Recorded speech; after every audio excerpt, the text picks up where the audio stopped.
Hello guys, good morning. So ito yung alaga kong baka, si Lori. Isang upgraded na Brahman po.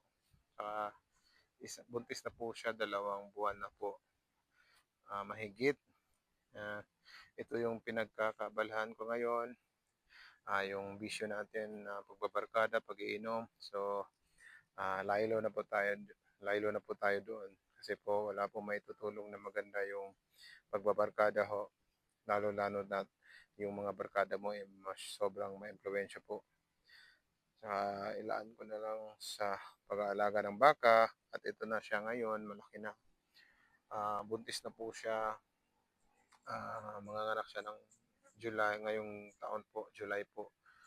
Yun, aside pa na iiwasan ko na yung pagbabarkada, pag-iinom, itinuon ko na lang yung oras ko sa pag-aalaga ng baka, manok, kambing po. Tsaka, yun po, paki-subscribe naman ng channel ko po, paki-like, paki-follow naman po.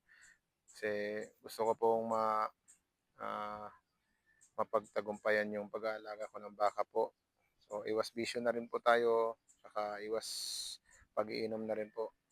Salamat po, maraming salamat. Thank you po.